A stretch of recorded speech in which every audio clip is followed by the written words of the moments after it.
aujourd'hui plein de taxis qui ont investi aujourd'hui beaucoup d'argent. Vous savez un peu les sommes de la licence taxi. En contrepartie, le gouvernement il a lâché avec l'histoire d'Atout France, les VTC, avec un seul macaron, ils peuvent multiplier 10, 15, 20 voitures. Et voilà, c'est une concurrence déloyale qui a été instaurée par le gouvernement. Notre premier ennemi, c'est eux.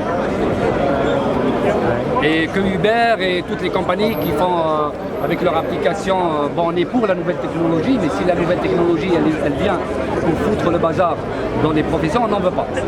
Qu'est-ce que vous appelez un bazar? Ben, vous voyez le bazar, ça veut dire quoi? Il n'y a pas de réglementation, n'importe qui peut faire n'importe quoi, n'importe où. Okay. C'est un peu ça. Ce que vous perdez va dans la poche de qui? Va dans la poche de celui qui gagne. C'est qui? Ben, les concurrents VTC. Ok. Là, vous parlez plutôt des chauffeurs ou des sociétés? Bah, écoutez, derrière les chauffeurs, il y a toujours quelqu'un. Hein. Il y a les sociétés, l'application. Les chauffeurs, s'ils n'ont pas l'application, ils ne peuvent pas travailler. Aujourd'hui, l'application, elle est illégale. Et tout ce qu'on a demandé au gouvernement, c'est d'arrêter, et surtout Uber Pop et tout le reste.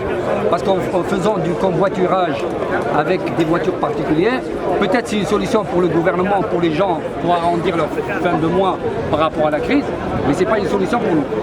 Ok. Et combien ça vous coûte chaque journée de mobilisation comme aujourd'hui? Bah, beaucoup d'argent, tout dépend le statut qu'on a, mais il faut compter entre 150 et 200 euros sans compter le manque à gagner. Est-ce qu'on peut dire aujourd'hui le peu de mobilisation est dû justement à la difficulté? Quand même, on est pas mal. Hein. Oui, on l'a dit. Est dû justement à des difficultés des chauffeurs de taxi qui viennent acheter leur taxi et qui ne pourront pas. Bah, bien sûr, c'est dû à ça, monsieur. Répétez-le. Bah, c'est dû à ça. Si on est là, c'est pas pour rien. Ça ne fait pas plaisir de bloquer les gens ou de ne pas travailler. Moi, je préfère, même si je ne travaille pas, je reste avec ma famille.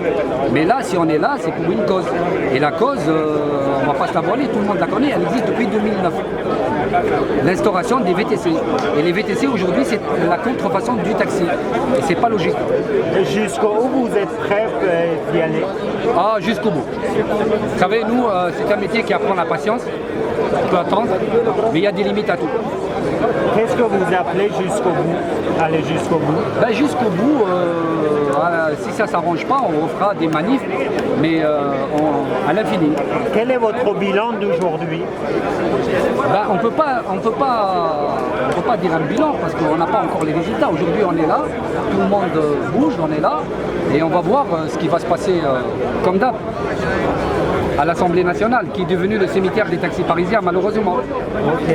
Est-ce qu'aujourd'hui, vous avez désigné quelques collègues comme porte-parole pour qu'il aille éventuellement parler, négocier avec les décideurs publics? Il y a eu une médiation qui a été avec le député de Thévenoud, d'accord?